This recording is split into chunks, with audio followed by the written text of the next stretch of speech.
मुख्यमंत्री योगी आदित्यनाथ ने एक क्लिक के माध्यम से 3350 करोड़ रुपए की छात्रवृत्ति छात्रों के खाते में भेज दी। इस दौरान मुख्यमंत्री योगी आदित्यनाथ ने कहा कि पिछली सरकारों में छात्रवृत्ति के नाम पर बड़े पैमाने पर घोटाले किए जाते थे। इन घोटालों में जो छात्रों का हक था वो लूट लिया जाता था, लेकिन जब से भारतीय जनता पार्टी की सरकार बनी है तब से पारदर्शिता प्राथमिकता है। यही वजह है कि डीबीटी के माध्यम से अब छात्रों के खातों में सीधे छात्रवृत्ति ट्रांसफर की जाती है ताकि छात्रों को इसका लाभ मिल सके। तमाम ऐसे छात्र हैं जो पिछड़े वर्ग से आते हैं, दलित वर्ग से आते हैं या मेधावी हैं, उनको सरकार की तरफ से सहायता मिलने के बाद वो अपनी शिक्षा बेहतर तरीके से पूरे कर सकते हैं। मुख्यमंत्री योगी आदित्यनाथ का सपना है कि ऐसे छात्र जो कमजोर हैं आर्थिक तौर पर, वो भी मजबूती के साथ आगे आएं और अच्छी शिक्षा के साथ ही अपना अच्छा करियर भी बनाएं। लखनऊ से वीडियो सफर हसन के साथ निखिल शर्मा, न्यूज़ स्टेट उत्तर प्रदेश। आंगनबाड़ी को डिजिटल और आधुनिक करने के लिए मुख्यमंत्री योगी आदित्यनाथ ने आंगनबाड़ी कार्यकर्ताओं और सहायकों को आज स्मार्टफोन वितरित किया। इस दौरान मुख्यमंत्री योगी आदित्यनाथ ने कहा कि आंगनबाड़ी पहली प्राथमिक पाठशाला है जिसमें छात्रों का जो जीवन है वो अगर बेहतर होगा तो आने वाले समय में वो अच्छी शिक्षा लेकर देश की भी सेवा कर सकेंगे। पिछले लंबे समय से इस बात को माना जा रहा था कि आंगनबाड़ी को और आधुनिक किया जाए ताकि सरकार के पास आंगनबाड़ी केंद्रों के बेहतर और डिजिटल डेटा हो सके, ताकि समय समय पर जो भी प्रयोग सरकार की तरफ से किए जाते हैं वो आंगनबाड़ी में पढ़ने वाले, आंगनबाड़ी में जाने वाले बच्चों को मिल सके। यही वजह है कि मुख्यमंत्री योगी आदित्यनाथ ने आंगनबाड़ी कार्यकर्ताओं और सहायकों को स्मार्टफोन वितरित किया और मुख्यमंत्री ने कहा कि आंगनबाड़ी के जो कार्यकर्ता हैं वो बेहतर तरीके से, आधुनिक तरीके से डिजिटल उपकरणों के माध्यम से अपने आंगनबाड़ी केंद्र की तमाम जो डिटेल है वो शेयर करें और सरकार की तरफ से जो योजनाएं चल रही हैं वो उनको मिल सके। इसके साथ ही मुख्यमंत्री योगी आदित्यनाथ ने कई आंगनबाड़ी केंद्रों का भी उद्घाटन किया। लखनऊ से वीडियो सफर के साथ निखिल शर्मा, न्यूज़ स्टेट उत्तर प्रदेश। एक अजीबोगरीब मामला सामने आया है। मामला ऐसा कि आप भी सुनेंगे तो दंग रह जाएंगे। औरैया में एक व्यक्ति ने अपने जीते जी अपनी मौत से पहले 13वीं का भोज आयोजित किया जिसमें 1900 लोगों को निमंत्रण दिया गया। आपको बता दें, औरैया जिले में अकेलेपन ने एक इंसान को जीते जी ही अपनी 13वीं करने के लिए मजबूर कर दिया। पूरा मामला औरैया के क्षेत्र लक्ष्मणपुर गांव का है। आपको बता दें, 65 वर्षीय राकेश यादव ने सोमवार को 13वीं संस्कार के रूप में भंडारे करने का निर्णय लिया। अविवाहित राकेश ने गांव के करीब 1900 लोगों को निमंत्रण पत्र भेजा। राकेश का कहना है कि उम्र के इस पड़ाव में ना तो कोई अपना साथी है और ना ही भविष्य में उनकी अंतिम संस्कार 13वीं करने वाला कोई सहारा। ये चिंता धीरे धीरे उनको भीतर गहराती गई। उन्हीं चीजों को देखते हुए 13वीं भोज का उन्होंने निर्णय लिया।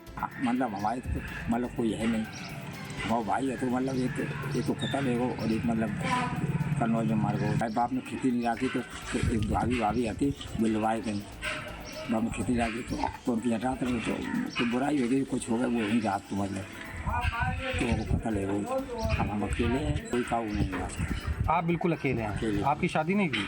शादी का खेती नहीं, शादी का हुआ। हम नहीं तेरी करो, हम मन तो मने कर रहे, हम नहीं करवा चाहते रहे। हम तो भंडारो चाहते, तुमने पुण्य धर्म करो, भंडारो क्यों करो। आखिर उन्होंने ऐसा कदम क्यों उठाया? अब टोला गांव वाले करवाए रहे, जो कुछ करवाए रहे सो अच्छो करवाए रहे, जो अच्छो करवाए रहे। वो का पढ़ो लिखो, वो पढ़ो लिखो तो है नहीं, गाँव वाले करवाए रहे, हम खुद कह रहे। अपनी ही मौत से पहले जीते जी 13वीं भोज का चर्चा विषय बन गया है। गाजीपुर के सदर कोतवाली क्षेत्र के यूको बैंक में एक क्लर्क की फर्जी तरीके से नौकरी करने का मामला प्रकाश में आया है। शाखा प्रबंधक नवनीत कुमार ने इस संदर्भ में एक FIR स्थानीय कोतवाली में दर्ज कराई है। जब शाखा प्रबंधक नवनीत कुमार से बातचीत की गई तो उन्होंने बताया कि राजेश कुमार नामक क्लर्क जो हमारे यहाँ 10 से 15 दिन ही कार्यरत रहा और उच्चाधिकारी के द्वारा एक पत्र प्राप्त हुआ कि ये फर्जी तरीके से इसने यहाँ पर अपनी नौकरी हासिल की है, जिसका छानबीन होने के बाद संज्ञान लेते हुए हमने एक यहाँ पर FIR दर्ज कराई है, जिसकी जांच स्थानीय पुलिस और उच्चाधिकारियों द्वारा विभागित की जा रही है। मेरे यहाँ एक क्लर्क थे राजेश कुमार जी, जो अक्टूबर में हमारे यहाँ ज्वाइन किए थे। तो उनके खिलाफ हमारे उच्चाधिकारियों के यहाँ से एक आदेश प्राप्त हुआ था कि उन्होंने फॉर्जरी करके इस तरह से उनकी नियुक्ति हुई है, जिसके लिए मैंने उस लेटर को संज्ञान लेते हुए यहाँ की कोतवाली में उनके खिलाफ संज्ञान दर्ज कराया है। सर, पुलिस उनके खिलाफ इंक्वायरी कर रही है और विभागीय जांच हो रही है। Suryaveer Singh, News State, Ghazipur. उत्तर प्रदेश के परिषदीय स्कूलों की अब सूरत बदलने वाली है। गुरुजी सिर्फ पढ़ाएंगे नहीं, बल्कि तकनीक के जरिए बच्चों पर पैनी नजर रखेंगे। 1 अप्रैल 2026 से नया ट्रैकिंग सिस्टम लागू होगा, जिसके जरिए बच्चों पर पैनी नजर रखी जाएगी। मेरी मौजूदगी प्रतापगढ़ के ही एक प्राथमिक विद्यालय में है, जहां मैं पहले आपको तस्वीर दिखा देता हूं कि किस तरीके से यहाँ पर बच्चे पठन पाठन का कार्य कर रहे हैं। इसके अलावा यहाँ पर जो प्रधानाध्यापक हैं वह भी मौजूद हैं। हम उनसे भी बात करेंगे और बताएंगे कि जो ये ट्रैकिंग सिस्टम लागू हुआ है वह कितना प्रभावी होगा और किस तरीके का ये ट्रैकिंग सिस्टम है। हाँ, प्रभावी तो होगा ही सर, बिल्कुल। सरकार ने जो उपक्रम चलाया है, किसी भी बच्चों को शिक्षा से वंचित नहीं किया जा सकता है। तो समय समय पर हमको ट्रेनिंग भी दी जाती है, हम लोग खुद भी सजग रहते हैं और ट्रैक होता है कि जो बच्चे हमारे यहाँ पढ़ रहे हैं वो अब बच्चा कहाँ गया, उसकी पूरे वर्ष भर ट्रैकिंग होती है। तो इसका जो तेज बहाव जो होता है वो सिर्फ जुलाई, ये जो अप्रैल नया सेशन शुरू होता है, तब ज़्यादा जोर दिया जाता है कि हमारे बच्चे आखिर गए कहाँ। यदि बच्चा किसी कारणवश विद्यालय छोड़ दिया तो उसको हम लोग उसके घर जा कर के परिजनों से संपर्क करते हैं कि बच्चा स्कूल क्यों नहीं जा रहा है। उसकी जो समस्या होती है उसको सुनते हैं और उसके आधार पर उन बच्चों के लिए ऐसी व्यवस्था की जाती है कि उसकी समस्या का समाधान करते हुए भी हम लोग बच्चों को पठन पाठन कराया जा सके। और वो विद्यालय में नहीं आ सकता है तो उसको एक विशेष समय पर बुला करके उसको शिक्षित किया जाए। तो इसका मकसद है ड्रॉप आउट को पूरी तरीके से रोकना, जिससे जो बच्चे दाखिला लिए हैं उसके बाद वह बच्चे किस स्कूल में गए, उनका ट्रैक रिकॉर्ड क्या है, इन सब तमाम बातों को जानने के लिए 1 अप्रैल 2026 से सरकार ने अब नया ट्रैकिंग सिस्टम लागू किया है। वीडियो जर्नलिस्ट गौरव उपाध्याय के साथ मैं ब्रिजेश मिश्र, न्यूज स्टेट प्रतापगढ़। पिछले दिनों दिल्ली में कांग्रेस में शामिल हुए भाजपा और अन्य दलों के नेताओं के बाद उत्तराखंड में भाजपा और कांग्रेस के बीच वाकयुद्ध तेज हो गया है। जिस दिन उन्होंने कांग्रेस की सदस्यता ली तो उसी दिन भाजपा के प्रदेश अध्यक्ष ने कहा था कि ये हमारे भाजपा द्वारा निकाला हुआ माल है, जिसको कांग्रेस ने स्वीकार कर लिया है। उसी दौरान फिर अगले दिन गणेश गोदियाल जो प्रदेश अध्यक्ष हैं कांग्रेस के, उनकी भी टिप्पणी आई और उन्होंने भी एक तीखी प्रतिक्रिया व्यक्त की।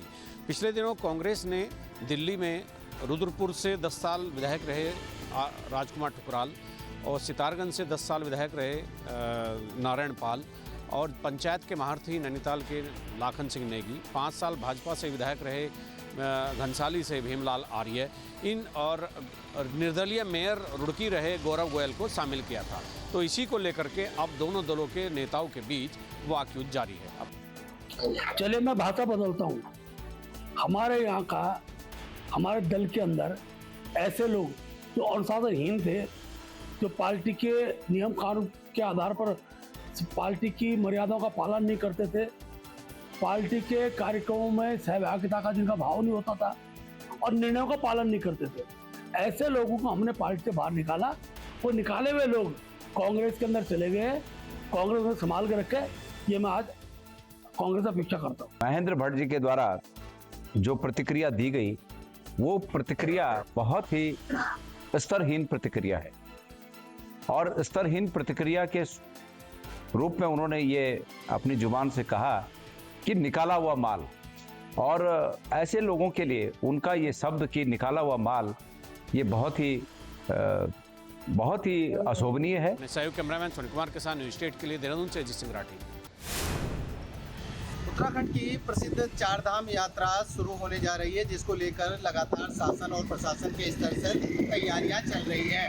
सोमवार को हरिद्वार में जो ग्रीन कार्ड है, यात्रियों के व्यावसायिक वाहन है, उनके लिए उसका शुभारंभ किया गया। परिवहन मंत्री प्रदीप बत्रा ने इसका पूजन के साथ शुरुआत की। और ग्रीन कार्ड बनाने की अगर बात की जाए तो प्रदेश के जितने ARTO कार्यालय हैं वहाँ पर तो ये ग्रीन कार्ड बनाए ही जाएंगे। साथ ही साथ जो उत्तर प्रदेश और उत्तराखंड का बॉर्डर है, नारसन बॉर्डर हरिद्वार में जो लगता है, वहाँ पर भी एक सेंटर खोला गया है जहाँ पर ग्रीन कार्ड बनाए जाएंगे। ग्रीन कार्ड को लेकर प्रदीप बत्रा ने कहा कि यहाँ आने वाले यात्रियों को किसी तरह की असुविधा ना हो और उनके जो वाहन है उस पर किसी तरह की बात ना हो, उसको लेकर एक ग्रीन कार्ड की सुविधा दी गई है, जिसको लेकर लगातार जो परिवहन विभाग है वो भी लोगों को जागरूक कर रहा है। और साथ ही साथ जो दूसरी चीज़ें हैं उसको लेकर भी लगातार काम चल रहा है। का शुभारंभ कार्यक्रम आज यहाँ पर रखा है और यात्रियों के लिए पूरे इंतजाम किए जा रहे हैं कि यात्रा सफल हो, कुशल हो और सरल हो। इसके लिए ग्रीन कार्ड में कहता हूँ महत्वपूर्ण है। रजिस्ट्रेशन के साथ साथ ग्रीन कार्ड भी उपलब्ध कराया जाएगा, जिसमें सभी डॉक्यूमेंट चेक करके आप ग्रीन कार्ड उपलब्ध कर ले सकते हैं। और ग्रीन कार्ड QR कोड के माध्यम से, पेटीएम के माध्यम से और आपको कहते हैं व्हाट्सएप के माध्यम से भी आप ग्रीन कार्ड का लिंक खोल सकते हैं। और आपको ग्रीन कार्ड जब आपको मिल जाएगा तो पूरी यात्रा में आपको कहीं परेशानी नहीं होगी और आप एक कार्ड के जरिए पूरी यात्रा अपनी नवंबर तक सफर कर सकते हैं। सर, बड़ी चारधाम गाड़ी फिटनेस बॉर्डर पे चेक करा जाएगा, जाकि उसके गाड़ी के टायर पॉल्यूशन फ्री है नहीं है, उसके नॉन ब्रेक कर रही है नहीं कर रही ग्रीन के, वो सभी चीज़ें हम लोग चेक करेंगे और सभी गाड़ी को आगे जाने दिया जाएगा जब वो फिट होगी। उसका ड्राइवर का लाइसेंस, ड्राइवर फिट है नहीं है, सभी चीज़ें चेक करी जाएगी। आपको बता दें कि उत्तराखंड की जो चारधाम यात्रा है 19 अप्रैल से इसका विधिवत शुरुआत हो जाएगी। जो स्टेट के लिए हरिद्वार से महावीर नेगी। प्रदेश में अल्पसंख्यकों की शिक्षा का पैटर्न जुलाई माह से बदल जाएगा। अल्पसंख्यक शिक्षा प्राधिकरण का अस्तित्व में आना और मदरसा बोर्ड का 30 जून को खत्म हो जाना इस बात का प्रतीक होगा कि अब एक नई प्रणाली उत्तराखंड में शुरू हो रही है। खास तौर पर अल्पसंख्यक समुदायों के छात्रों के लिए, उनके बच्चों के लिए अलग से एक प्राधिकरण बना दिया गया है, जिसमें जितने भी माइनॉरिटी कम्युनिटी हैं उन सबके बच्चे वहाँ पर पढ़ेंगे। मदरसों को भी मान्यता लेनी होगी। और अभी तक जो चीज़ें सामने छन कर आ रही है कि 54 मदरसों में से अभी भी 30 मदरसे ऐसे हैं जिनमें इंटर और हाई स्कूल का एक भी बच्चा नहीं है। तो ये एक संकट होगा, वैधानिक संकट होगा उन मदरसों के लिए जिन्हें मान्यता लेनी है, लेकिन जहां पर 10वीं और 12वीं का एक भी छात्र नहीं है। इस मामले में जो अल्पसंख्यक कल्याण के सचिव हैं पराग मधुकर दकाते, उनका कहना है कि हम प्रक्रियागत जितनी भी चीज़ें हैं उनको पूरी कर रहे हैं, फॉर्मेलिटी पूरी करने वालों को ही मान्यता दी जाएगी। Uttarakhand minority education institution authority बनाई गई है यहाँ पे, जिनके द्वारा सूचित किया गया है कि 452 जो पंजीकृत मदरसे थे उसमें से 54 ऐसे मदरसे हैं जिन्हें 10वीं 12वीं के बोर्ड के लिए उनको उत्तराखंड बोर्ड से संबद्धता लेनी है।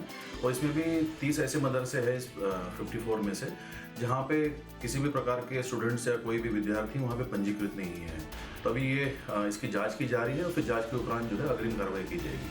अपने सहायक कैमरामैन सोनी कुमार के साथ न्यूज स्टेट के लिए देहरादून से अजीत सिंह राठी। IPL की शुरुआत हो गई है। राजधानी लखनऊ में इकाना स्टेडियम में IPL के कई मैच होने हैं और उन मैच को लेकर के गाइडलाइन भी जारी कर दी गई है। सबसे पहली बात तो यही है कि जो आपका टिकट होगा वो वैलिड होना चाहिए, वो वैध टिकट को ही अंदर जो लेकर के आएगा जाने दिया जाएगा। इसका मतलब है कि आप टिकट को लेकर के गंभीर रहिए। दूसरी बात है कि छोटे बच्चे जो 2 साल और 2 साल से नीचे हैं उन बच्चों को टिकट लेने की ज़रूरत नहीं है। ऐसे में वो बच्चे अंदर जा सकते हैं और साथ में जब अंदर जाने लग जाए तो आप ऐसे बहुत सारे हिदायतें हैं जिनका पालन करिए, जिसमें आप स्पीकर लेकर के नहीं जा सकते जो मूवेबल है, पोर्टेबल है। आप हेडफोन, ईयरफोन और इस तरह की जो इक्विपमेंट्स हैं उनको आप लेके नहीं जा सकते हैं, या यूँ कहा जाए जो गैजेट्स हैं उनको लेके नहीं जा सकते हैं। सिक्के हैं वो लेकर के नहीं जा सकते हैं। आमतौर पर जिस तरीके की गाइडलाइंस है उनका पूरा का पूरा आपको पालन करना पड़ेगा, अन्यथा आप टिकट भी लिए रहेंगे और गाइडलाइन को अगर पूरा नहीं करेंगे तो मैच देखने को आपको नहीं मिलेगा। इसलिए ये गाइडलाइन महत्वपूर्ण है, इन सबको बेहद गंभीरता से देखना होगा और मैच का अगर मजा लेना है तो इन गाइडलाइन को पूरा भी करना होगा।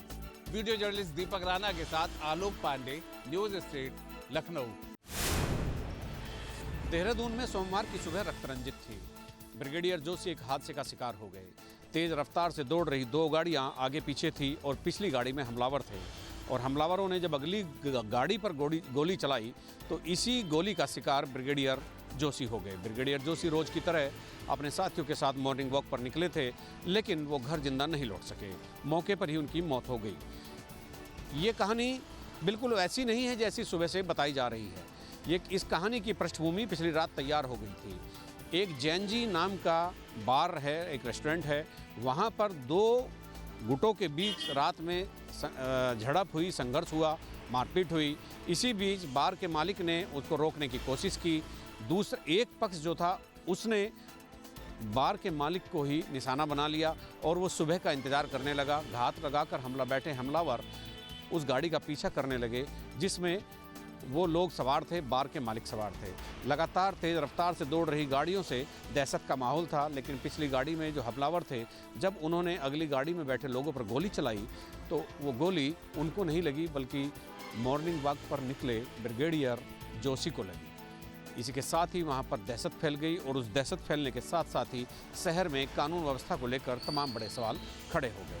अब इसमें 2-3 चीज़ें सामने आ रही हैं।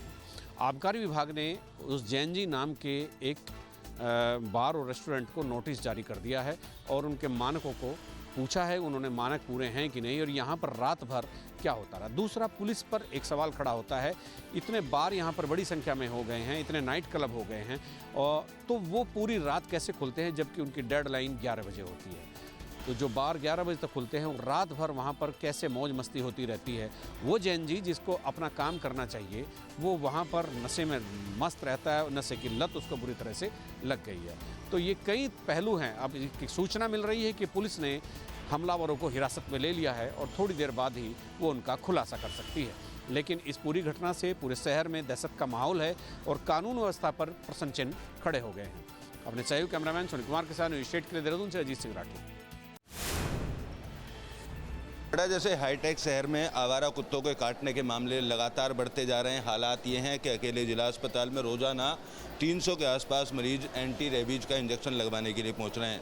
आज सोमवार का दिन है। आज की तस्वीर मैं आपको दिखाऊं तो आप देखेंगे लाइन लगी हुई। इस तरीके की लाइनें अक्सर आपको राशन की दुकानों पर लगी हुई दिखाई देती हैं, लेकिन सैकड़ों लोग हैं, आप दूर तक देखेंगे सैकड़ों लोगों की लाइन यहाँ पर एंटी रेबीज इंजेक्शन लगवाने के लिए लगी हुई है। सुप्रीम कोर्ट ने पिछले दिनों गाइडलाइन जारी की थी, नोएडा प्राधिकरण को उचित कदम उठाने थे, लेकिन जो कदम हैं वो शायद नहीं उठाए गए, जिसके चलते अकेले जिला अस्पताल की अगर बात की जाए तो 7,500 के आसपास लोग हर महीने एंटी रेबीज इंजेक्शन लगवाने के लिए पहुंचते हैं। अगर जनवरी की बात की जाए तो 7600 के आसपास लोग पहुंचे। इसी तरीके से 7,000 से ज़्यादा फरवरी में भी लोग आए और मार्च के भी हालात इसी तरीके के हैं। डॉक्टरों का कहना है कि रोज़ाना 300 से ज़्यादा मरीज पहुँचते हैं और सोमवार के दिन क्योंकि रविवार की छुट्टी होती है तो यहाँ आंकड़ा 500 साढ़े 500 तक पहुँच जाता है। कुछ लोग हैं, इनसे बातचीत कर लेते हैं किस तरीके के हालात हैं। आप किस लिए आए हैं?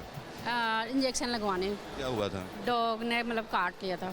आपको काटा है? हाँ जी। कहाँ रहते हैं? मैं 52। आवारा कुत्ते ज़्यादा हैं? आवारा था। हाँ जी। आपको क्या हुआ भैया? बंदर ने काटा हुआ। हाँ। आपको? कुत्ते ने काट लिया। कहाँ रहते हो? नमुरा में। तो आपको भी काटा है कुत्ते ने? कहाँ रहते हो? सेक्टर 18। स्ट्रीट डॉग ने काटा। स्ट्रीट डॉग था? हाँ जी। डॉग का सुई दिलाने आए थे। वो मेरा बेटा है, उसको सुई दिलाना है। किस जगह रहते हो? मैं नोएडा सेक्टर 52 में रहता हूँ, 53 में बिजोड़ गांव में जी। तो कुत्ते काटते रहते हैं वहाँ? जी, वहाँ पे तो बहुत सारे परेशानी है सर। वो गली में बहुत सारे कुत्ते हैं। रात में आ रहा ड्यूटी से, रात में काट लिया अचानक, उसने भौंका ना कुछ, फिर से अचानक आया उसने काट लिया, पता नहीं। टेक शहर में भी आवारा कुत्तों के हमले लगातार बढ़ते हुए जा रहे हैं। वीडियो जर्नलिस्ट संजय शर्मा के साथ अमित चौधरी, न्यूज स्टेट नोएडा।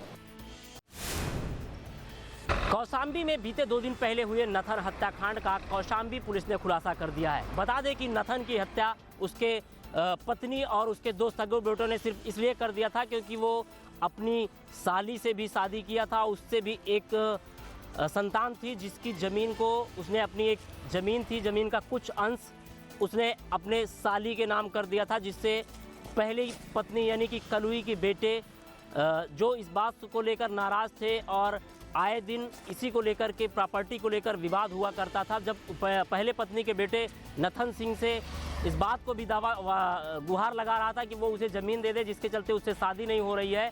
और वो ज़मीन लगातार उसके कहने पर नथन सिंह ज़मीन नहीं दे रहा था, जिसके चलते नथन की हत्या उसके दोनों बेटे और पत्नी ने मिलकर कुल्हाड़ियों से काट डाला। कौशाम्बी पुलिस ने इस बात का खुलासा करते हुए तीनों आरोपियों को जेल भेज दिया है। थाना महेवा घाट के ग्राम अजरौली में 28 तारीख को रात करीब 8 बजे एक हत्या की घटना हुई थी। मृतक का नाम नथन लाल था। घटना के पीछे जो वजह आई थी, उनके सगे बेटों ने उनकी हत्या की थी। इसमें तीनों अभियुक्त जो घटना में संलिप्त थे, एक तो उनकी पत्नी और दोनों बेटे, तीनों को महेवा घाट पुलिस ने 24 घंटे के अंदर पूरा गिरफ्तार किया है और जिसे पूछताछ के आधार पर पूरा घटना क्रम जो था वो साफ हुआ है। कौशाम्बी से नरेंद्र सिंह, न्यूज स्टेट, उत्तर प्रदेश। नोएडा की थाना 113 पुलिस ने 3 युवाओं को गिरफ्तार किया। ये तीनों युवक एक ऐप के जरिए लोगों को टारगेट किया करते थे और डेट पर मिलने के लिए बुलाने के नाम पर ठगी कर लिया करते थे। थाना सेक्टर 113 इलाके में एक युवक को बुलाया गया और बुलाने के बाद उसके अकाउंट से 1 लाख रुपए अपने अकाउंट में ट्रांसफ़र किए और उन पैसों से शराब पार्टी के साथ साथ अन्य ज़रूरत के सामान खरीदे, मोबाइल खरीदा। इन 3 लोगों को पुलिस ने गिरफ्तार किया है। पकड़ा गया मास्टरमाइंड शिवम कई बार जेल जा चुका है। उसके ऊपर 8 आपराधिक मुकदमे दर्ज हैं। पुलिस की पूछताछ में ये बात निकलकर सामने आई है कि समलैंगिक लोगों के मिलने के लिए एक ऑनलाइन ऐप पर अपने नंबर को रजिस्टर कर ये अन्य युवकों को मिलने के लिए बुलाया करते थे और जब मिलने के लिए कोई भी व्यक्ति इनके पास आता था तो उससे चैन और उसका पैसा लूट लिया करते थे, मारपीट कर छोड़कर चले जाते थे। अभी तक की पूछताछ में ये बात भी सामने आई है कि 2023 से इस तरीके की आपराधिक गतिविधियों में लिप्त थे और दर्जनों लोगों के साथ इस तरीके की घटनाओं को अंजाम दे चुके हैं। फिलहाल इनके बैंक अकाउंट के साथ साथ इनके पास से जो गाड़ी मिली है उसके बारे में भी पुलिस पता लगा रही है